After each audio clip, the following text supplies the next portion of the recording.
a Carmen Lúcia homologou a delação do Odebrecht, e a gente até demorou um pouco para estabelecer o que seria a nossa estratégia com relação a essa delação, né? Porque a gente ficou um pouco preocupado em relação a esse sigilo, ficaram falando se o sigilo, se era melhor sigilo ou não, se era melhor abrir o sigilo, né, da delação ou não.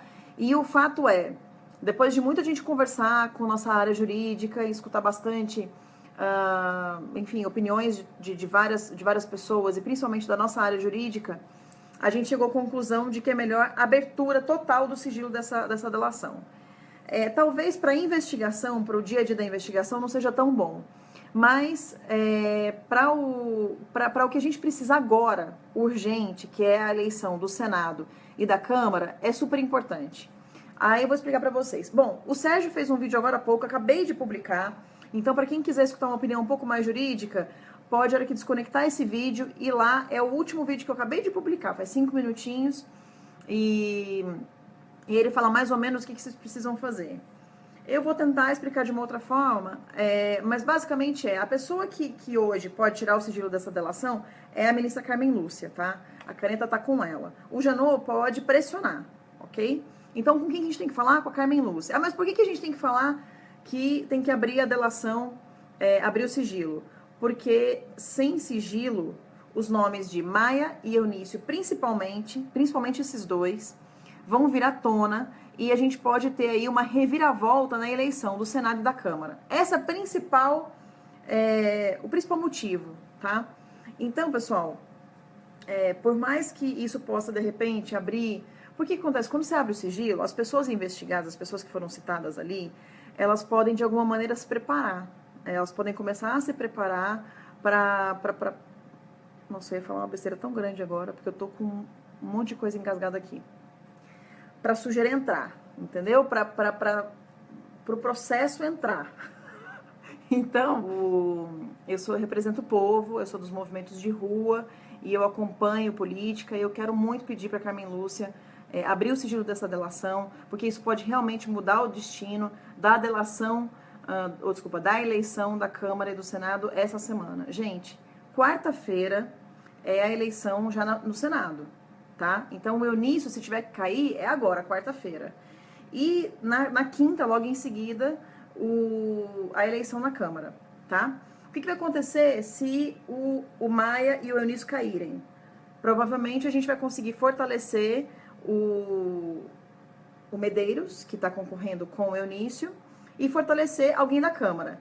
E olha só, tanto isso está acontecendo e está rolando nos bastidores, que hoje, na data de hoje, o Rosso voltou com a ideia da candidatura dele. Ele voltou com a ideia da candidatura para a presidência da Câmara, o Rosso hoje, mesmo sem o apoio do partido. Lembrando que Kassab tentou colocar água na candidatura do Rosso e do Medeiros, tá? Ele ligou para ambos para tentar impedir que ambos se candidatassem. Eu encontrei com o Kassab agora aqui embaixo. Por isso que eu tô assim, ó. Porque eu não consegui filmar, tá?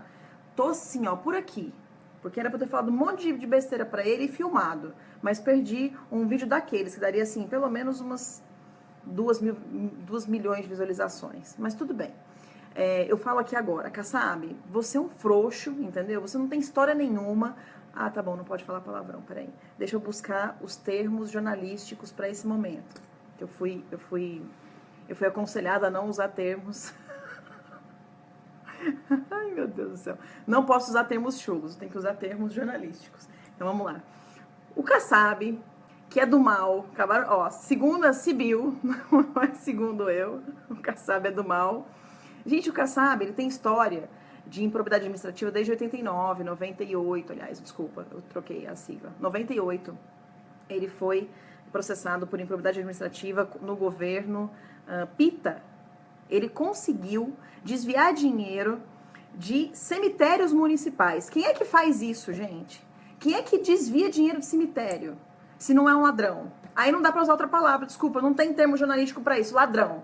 Pronto, ele foi processado e punido por improbidade administrativa. Segundo a jurisprudência do STF, quem quem comete improbidade administrativa é ladrão. Pronto, eu posso chamar o Kassab de ladrão. Tá feita a minha defesa aqui já no próprio vídeo. E se quiser processar, Kassab, processa também, que já tem Ctrl-C, Ctrl-V, um monte de peça já para poder defender. Daqui a pouco, ladrão pode, então tá bom. E aí, pessoal, a gente vai ter também... e aí o Kassab tentou colocar água na candidatura, tanto do Rosso quanto do Medeiros. O Medeiros falou, eu entro e não saio mais. E não saiu. O Rosso saiu por conta de tudo que estava acontecendo e voltou. Então, em relação a Carmen Lúcia, o que mais que vocês podem falar? Vocês podem ligar também no gabinete dela, aproveitar essa ligação que vocês vão fazer amanhã para falar da delação e falar. Inclusive, a candidatura do Maia é inconstitucional. Então, quem tem que fazer alguma coisa é a Carmen Lúcia. Já existem vários processos que estão lá no STF, então basta a Carmen Lúcia amanhã, que é o último dia do recesso, como única pessoa que está lá na presidência do Senado, que está no STF, aliás, ela pode pegar esse processo, como ela está lá no plantão, e já deliberar a inconstitucionalidade da candidatura do Maia. Se ela não quiser fazer isso sozinha, ela pode pautar isso para o dia 1º, tá? Porque aí no dia 2 não tem eleição do Maia. Então, gente, dá para fazer? Dá para fazer. Que mais? Então, a gente tem a eleição do Senado, que a gente já falou. Hoje teve uma entrevista com o Medeiros. Os principais pontos que eu queria falar rapidinho para vocês. Em relação a Medeiros, Michele Oliveira, porque eu confio nele? Bom, confiar, não confio... Eu só confio na minha mãe, tá? Não confio em ninguém. Na minha mãe e no meu filho, de vez em quando, mente pra mim, também não confio. Então, eu confio só na minha mãe. Mas, assim, por que a gente tá dando um apoio pra ele? Por que a gente tá dando um voto de confiança pra ele? Porque ele é a favor de todas as nossas pautas. E ele é o único que tá contra o Eunício, que é tudo que a gente não quer, gente. Tá bom? Então, nós temos aí... junto com o Medeiros, a questão do fim do desarmamento, a defesa da propriedade privada, o fim do imposto obrigatório sindical, contribuição obrigatória sindical, tadinho do João, né, Vivian? O fim do desarmamento, né? E o fim do foro privilegiado. Todas essas pautas ele apoia. Ele disse que se quiser colocar a CPI da Uni no Senado, ele instaura no dia seguinte em que ele for presidente do Senado. Então, gente, o que a gente está esperando para apoiar essa pessoa? Né? É o que o Rui falou, Eunício é o fim da picada. Então, todas essas pautas são muito importantes, gente. Contribuição sindical é algo que nenhum senador e nenhum, deputado de frente mesmo, de linha de frente... pegou essa pauta. Quando a gente pega alguém que está disposto a colocar essa pauta como presidente de uma casa, é sensacional, a gente tem que apoiar, tá bom? Inclusive, ele sugeriu a CPMI, é verdade. Ele falou, pode até ser CPMI dentro do Senado e instaura no dia seguinte que eu entrar na casa. Outra coisa que ele disse que vai fazer no dia seguinte que ele entrar é tirar a minha restrição de acesso. Mas não é por isso, obviamente, que a gente está apoiando, tá? A Carmen Lúcia, eu acho que ela está precisando de mais apoio popular para poder tirar o sigilo. Algumas pessoas estão perguntando por quê, tá? Para quem não sabe o que é CPMI, é uma comissão parlamentar mista de inquérito, ou seja, ela é mista porque ela está nas duas casas, tá bom? Em relação ao Rosso, o Rosso, muita gente ficou nervoso porque ele propôs a Constituinte, etc, etc. Mas, gente, entre Rosso e Maia, aí vocês têm que decidir quem que vocês vão apoiar. O Nas Ruas só vai apoiar publicamente o Medeiros e pedir voto pro Medeiros, até porque o Rosso voltou, tal, então a gente não teve tempo nem de discutir dentro da liderança do Nas Ruas o que a gente vai fazer com relação ao Rosso. A nossa ideia é que isso cause uma reviravolta aí até quinta-feira e que Maia desista de se candidatar, ou que ele seja impedido pela inconstitucionalidade. Afinal de contas, a pessoa que administra a eleição não pode ser candidato, tá bom? Aí, gente, engraçado, olha só, eu vou até fazer um vídeo só sobre isso, porque isso vai dar muito falatório. O Eike foi preso, rasparam a cabeça dele, aí tá todo mundo preocupado com a cabeça do Eike, né? Se ele tinha peruca, se ele não tinha peruca, e ninguém tá pensando, gente, no principal. Vocês já imaginaram o que é pior pro Renan do que ele ser preso, do que ele não ser mais presidente e do Eunício perder? O que é pior pra ele do que tudo isso? é ele ser preso e rasparem aquele implante dele. Gente, o dia que prenderem o Renan e tiverem que raspar aquele implante dele, este homem vai virar uma fera. E eu vou rir tanto. Sabe o que eu vou fazer? 2 pessoas vão ser presas ainda. Glaze Hoffman, eu vou levar um cigarro pra ela, porque eu prometi, apesar dela não fumar, mas ela usa como moeda de troca, já que ela gosta disso. E Renan Calheiros. Pro Renan Calheiros eu vou levar um pente, uma escova, de sacanagem. Uma escova daquelas que penteia bastante cabelo. Pois é isso que eu vou levar pra ele de presente. E eu vou fazer um vídeo só sobre isso, pra vocês compartilharem em peso. Porque eu tô com tanta raiva desse Renan Calheiros, ele colocar aquele Eunício lá, que enfim, né? E vocês estão rindo, né? Vocês gostam da sacanagem, né? Renan careca.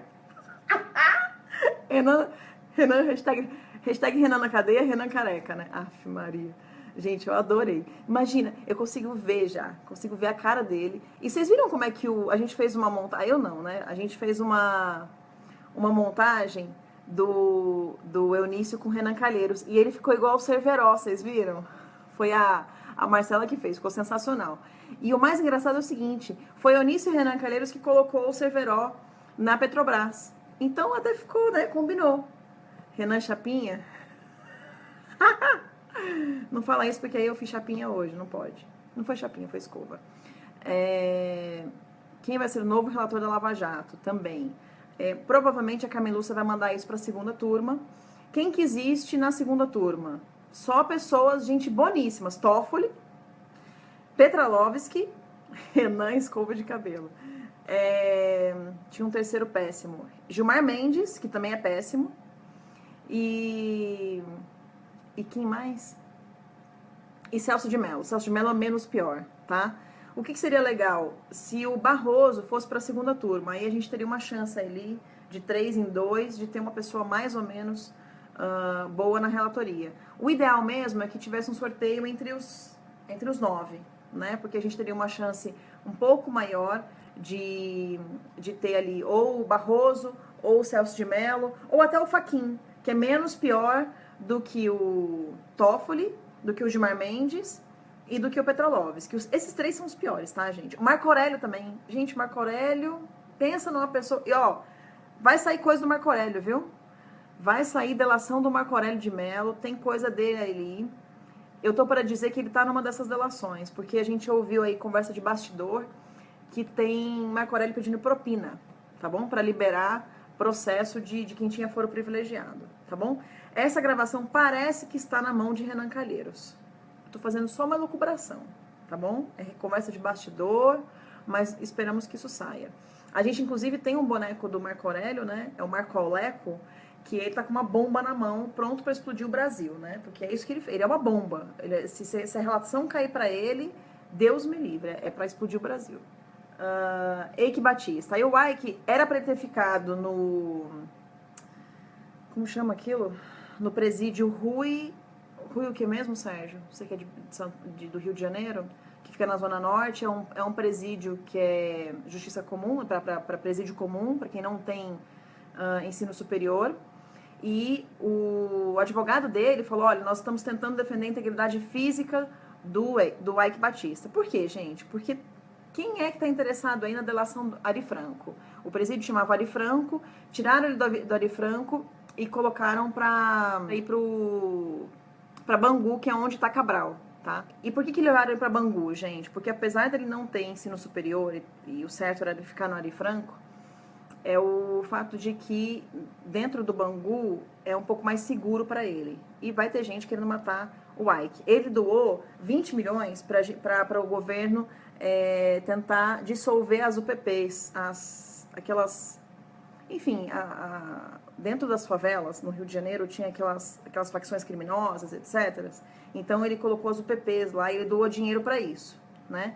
Então, existe todo um interesse de se matar Eike Batista, tanto por parte do crime organizado, quanto por parte do outro crime organizado também, dos 4 dedos, né? Assim, eu não sei fazer, tem que segurar dos 4 dedos. Mas é isso, gente. Conversem com seus senadores, eu sei que dá trabalho, mas a gente precisa, tá bom?